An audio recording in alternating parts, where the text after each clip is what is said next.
सबका मालिक एक है। अब लज्जित क्यों हो रहे हो भगत जी?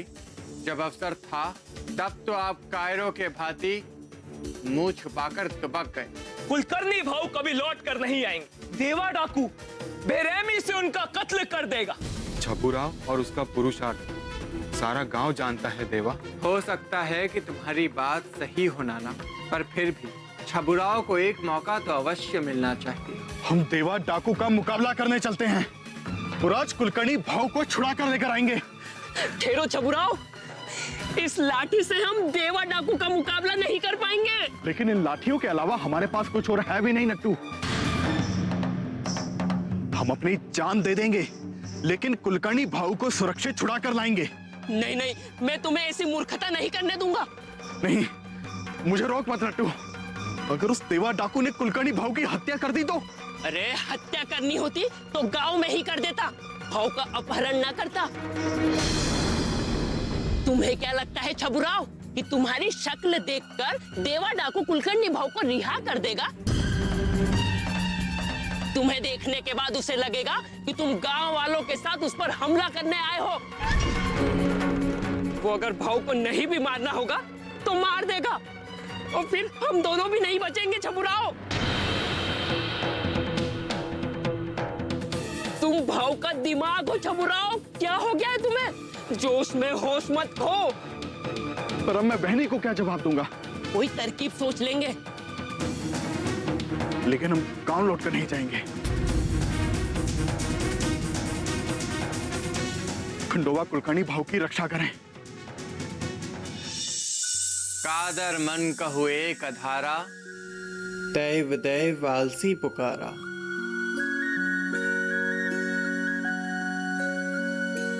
देवता को कौन पुकार रहा है साईं? वही जो वचन देकर अपना पुरुषार्थ करने निकला था।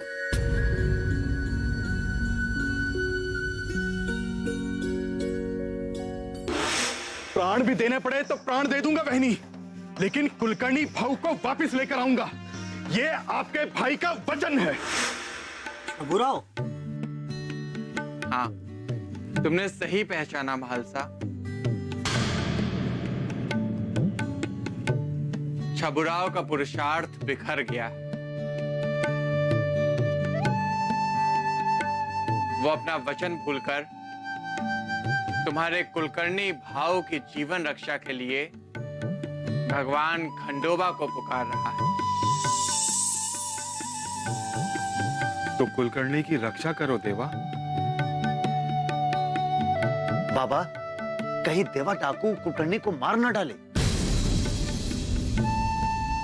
मैंने पहले भी कहा था कि तुम सबकी कही बात मैं टाल नहीं सकता, पर पहले मेरे एक प्रश्न का उत्तर दो।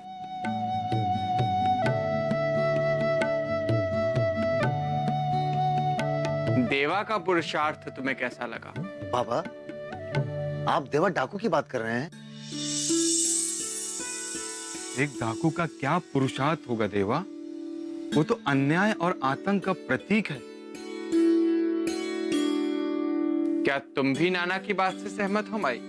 मैं इस विषय में कुछ नहीं कहना चाहती। और तुम महालसा, तुम्हारे देवा को लेकर क्या विचार है? जो समाज को उजाड़ने की क्रिया में लगा हो, उसके प्रति अच्छे विचार हो ही नहीं सकते देवा। पर मुझे तो लगता है कि वो समाज को जोड़ने आया है।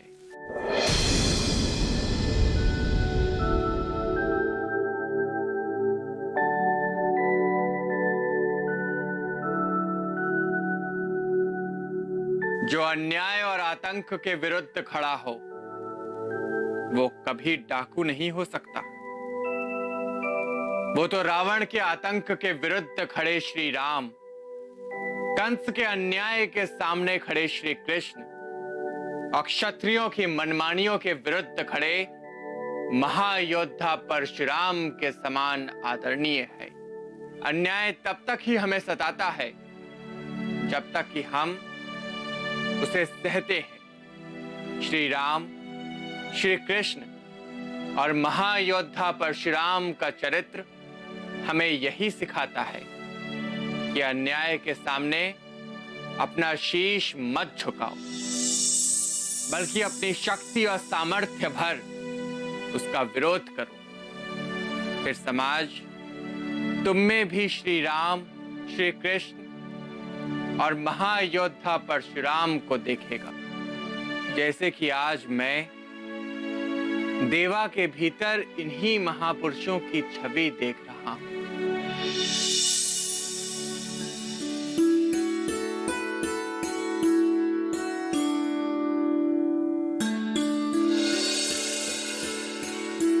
साईं, हम सब जानते हैं कि कुलकर्णी अन्याय और अत्याचार का प्रतीक है। हमें यह भी पता है कि शिरडी का एक एक रहवासी उसके कुकर्मों से त्रस्त है। ये बात तो किसी से नहीं छिपी कि उसने इस गांव के हर किसान की जमीन साम दाम दंड भेद नीति अनीति कुनीति से अपने नाम लिखवाई।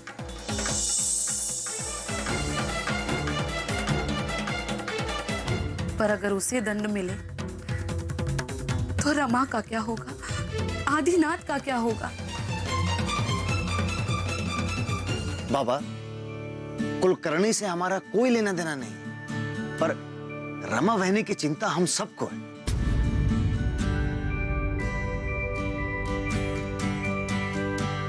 देवा, रमा ताई बहुत भली स्त्री है।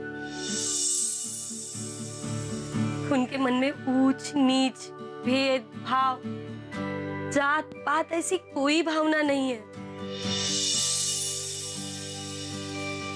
वो तो हम जैसे पिछड़ों के घर भी निसंकोच चली आती है। और आदिनाथ तो इतना प्यारा है कि हम सब उसे अपना ही मुलगा मानते हैं देवा।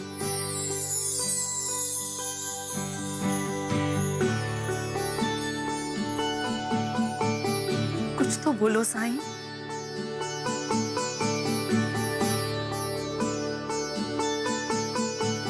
भगत जी, द्वारका माई में बैठने से आपके मन को काफी शांति मिली होगी।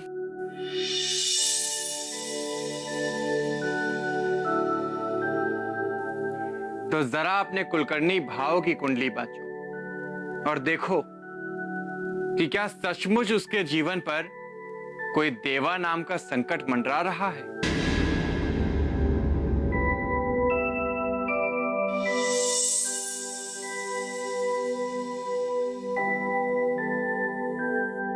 आज तुम कैसी बातें कर रहे हो साईं? तुम तो भविष्य, हस्तरेखा, ज्योतिष और कुंडली इन सब पर विश्वास ही नहीं करते, तो आज बार बार कुंडली की चर्चा क्यों कर रहे हो? तुम्हारी इच्छा मात्र पर रमा वहिनी पर आया संकट टल जाएगा। पहले पता तो चले कि संकट आया भी है अथवा नहीं।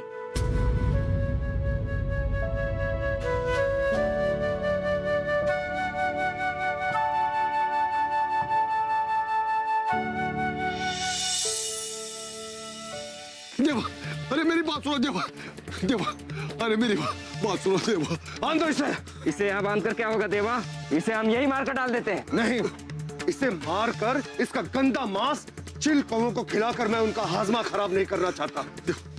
तो मैं कहता हूँ करो। देवा, मेरी बात सुनो देवा, मुझे क्षमा कर दो, आज के बाद ऐसा कुछ नहीं होगा। अगर इसके मुंह से एक शब्द भी निकला ना, इसे जान से मार देना। बांधो। देवा, अरे देवा मेरी बात सुनो, मेरा बच्चा अनाथ हो जाएगा। देवा मेरी बात सुनो, देवा मेरी बात सुनो, अरे मेरी बात सुनो देवा, देवा मेरी बात सुनो। ए बाबू,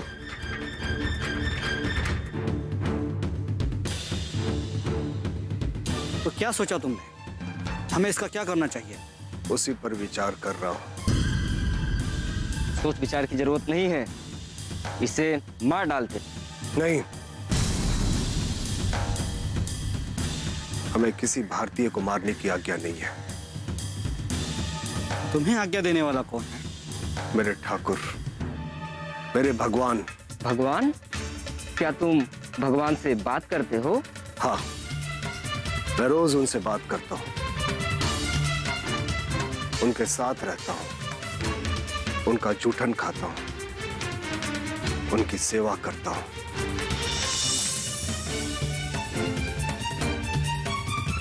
कौन है तुम्हारा भगवान?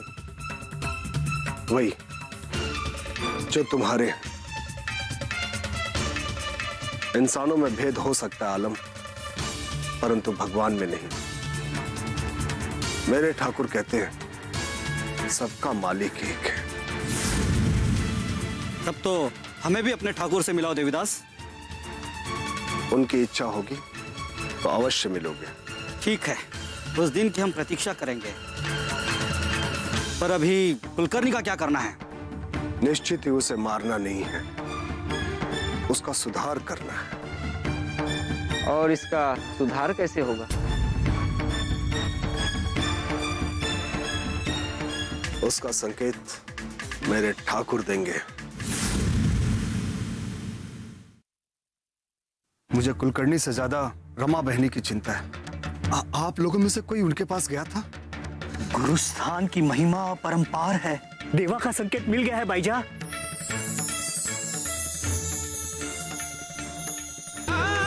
राम जी भला करेंगे।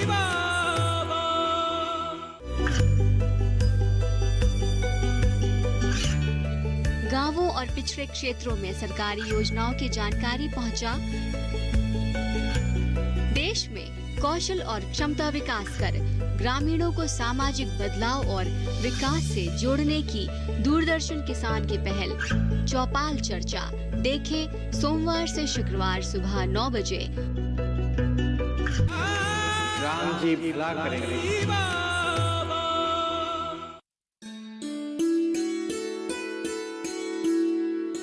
राम जी भला करेंगे।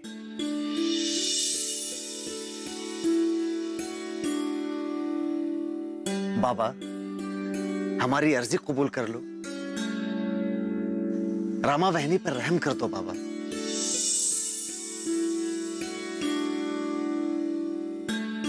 नहीं, इस समय मैं किसी की बात नहीं सुनूंगा।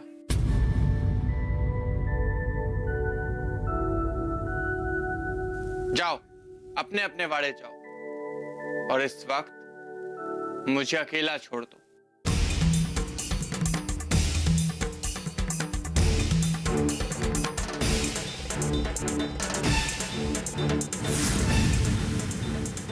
साईं, मैं तुमसे कुछ कहना चाहती हूँ। समय आने पर सुन लूंगा माई, पर अभी नहीं। इस वक्त कोई और तुम्हारी सुनने की प्रतीक्षा कर रहा है।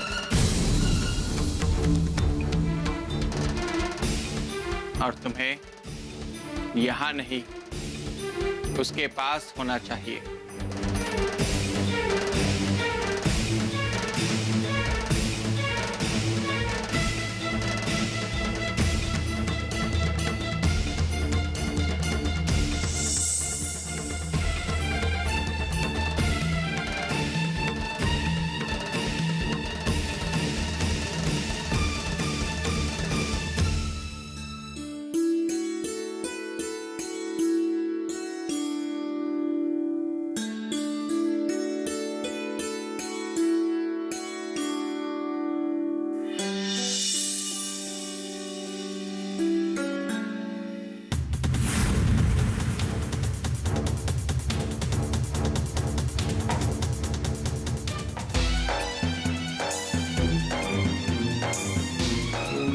भगत जी, आपको कुछ समझ आया? साईं ने किसके लिए कहा होगा? कौन है जो मेरी प्रतीक्षा कर रहा होगा? इस समय मुझे किसके साथ होना चाहिए? नहीं, मुझे कुछ समझ में नहीं आया है। लेकिन देवा ने हम सबको वाड़े जाने की आज्ञा दे दी है, तो अन्ना अथवा तात्या के लिए तो नहीं होगा। ये बात तो मुझे भी समझ में नहीं आई भगत जी।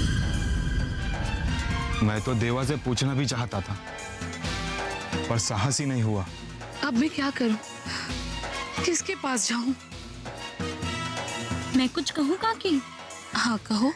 जब भी मुझे कुछ नहीं समझ आता, मैं गुरुस्थान जाती हूँ। गुरुस्थान जाकर मुझे अपने आप मार्गदर्शन मिल जाता है। मेरी मुलगी, तू तो सबसे चतुर है। तूने तो सारी समस्या ही समाप्त कर दी। चलो हम सबसे पहले गुरुस्थान चलते हैं। चलो।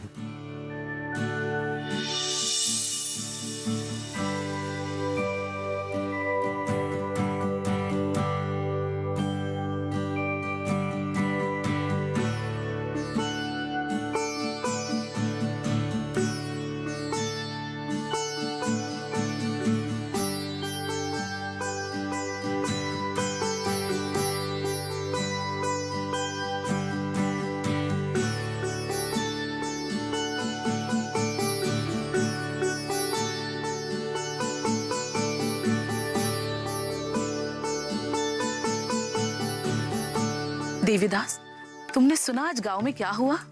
हाँ सुना, सब कुछ सुना।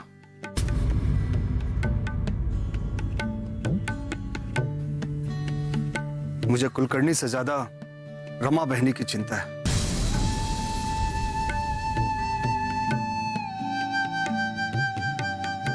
पता नहीं किस दशा में होंगी। आप लोगों में से कोई उनके पास गया था?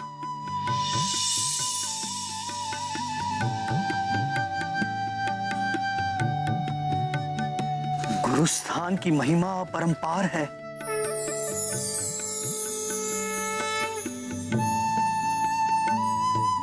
देवा का संकेत मिल गया है भाईजा।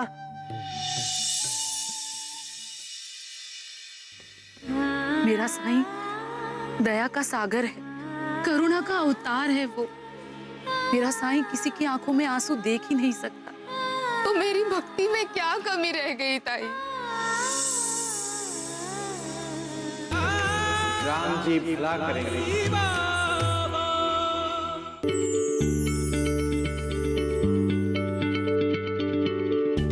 क्या आप किसी बीमारी से परेशान हैं? चाहते हैं डॉक्टर की सलाह? तो हम हैं आपके साथ। बताएंगे आपको जीने की राह। समस्याएं आपकी, समाधान देश के मशहूर विशेषज्ञों के। घर बैठे बात करें देश के जाने माने डॉक्टरों से। हमारे लाइव प्रोग्राम स्वस्थ किसान में हर शनिवार शाम 6 बजे से 7 बजे तक। राम जी भला करेंगे। देवा का संकेत मिल गया है भाईजा। इस समय तुम्हें रमा वाहिनी के पास होना चाहिए। हाँ भगत जी, आप बिल्कुल सही कह रहे हैं। इस समय देवीदास साईं का ही संदेश लेकर आए हैं। मेरी मुलगी झिपरी ने उत्तम मार्ग सुझाया।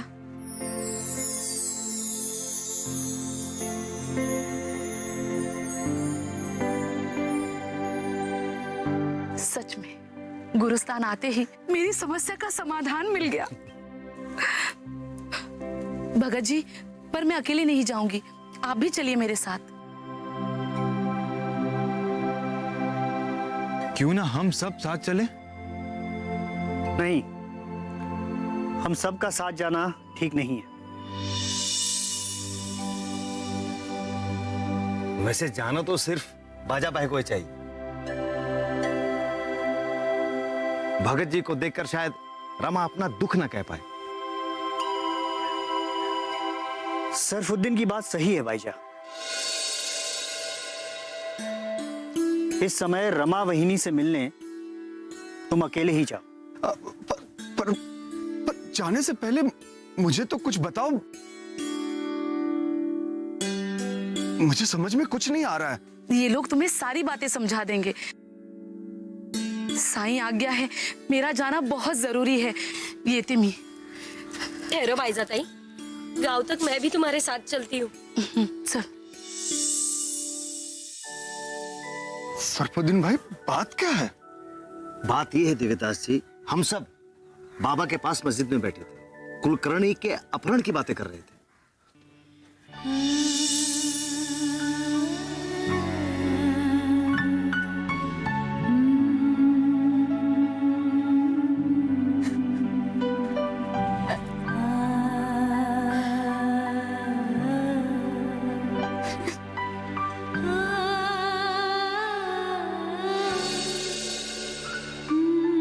रमा,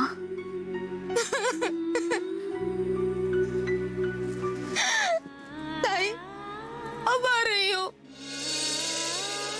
कठिन संकट समय में अपनी छोटी बहन को भूल गई ना आप? नहीं ग, भूली नहीं। मैं द्वारका माई में थी, साईं से तुम्हारी कुशलता की प्रार्थना कर रही थी। कोई फायदा नहीं होगा ताई, साईं बाबा हम पर कभी कृपा नहीं करेंगे। ऐसा क्यों सोचती हो? साईं के इच्छा के बिना शिरडी में परिंदा भी पर नहीं मार सकता ताई। साईं की इच्छा ना होती तो देवा डाकू 10 गांव वालों के बीच में से मेरे ही पति को उठा के ले जाता। और आज मेरे ये गांव को तो देखो ताई, कल तक रमा वहिनी कह के मेरे आगे पीछे नाचता था, और आज मैं बिल्कुल अकेली हो गई हूँ ताई।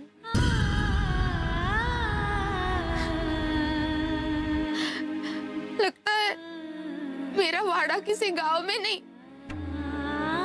शमशान के बीच बना है।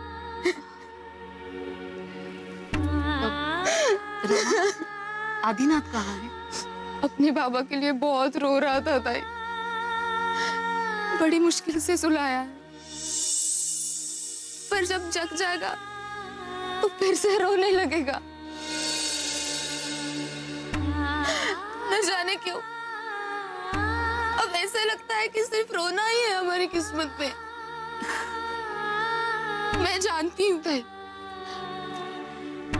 इन्होंने कभी साईं बाबा के प्रति अच्छे विचार नहीं रखे। मेरे रोकने पर भी हमेशा उनका विरोध करते रहे। पर मैं और आदिनाथ दिन रात उनकी पूजा करते हैं।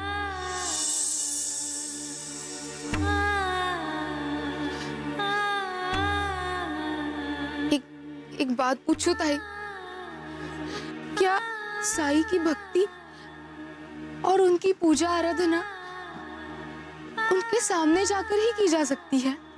मैं कुछ समझी नहीं रमा, ये कैसा प्रश्न है?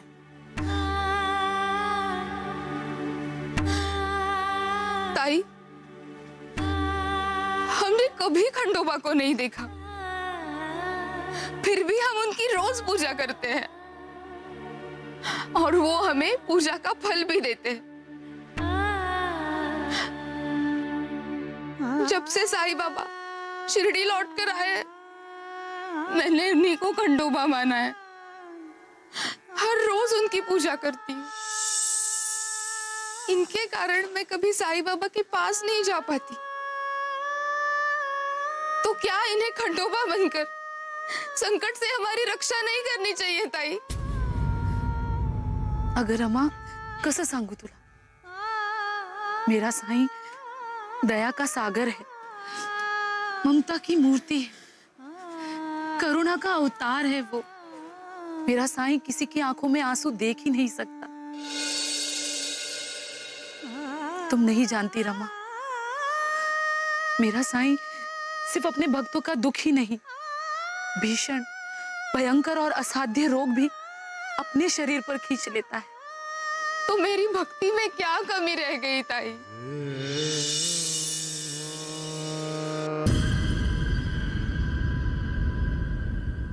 जिस कहानी का आरंभ हुआ है ठाकुर, अब उसका अंत तुम्हें ही बताना है। आरंभ अपना अंत स्वयं ढूंढ लेगा। इसे कुछ भी खाने को नहीं देना चाहिए था। अगर ये भूख और प्यास से मर गया तो इस मौत का दोष हम पर नहीं, भूख पर आएगी। देवा डाकू की गिरफ्त से कुलकर्णी भाव को सुरक्षित लौटा कर लाओ साईं। होनी होकर ही रहती, अल्लाह मालिक है। आरती श्री साईं गुरुवर की, आरती श्री साईं गुरुवर की, परमानंद सदा सुरवर की, परमानंद सदा सुरवर की, मोरे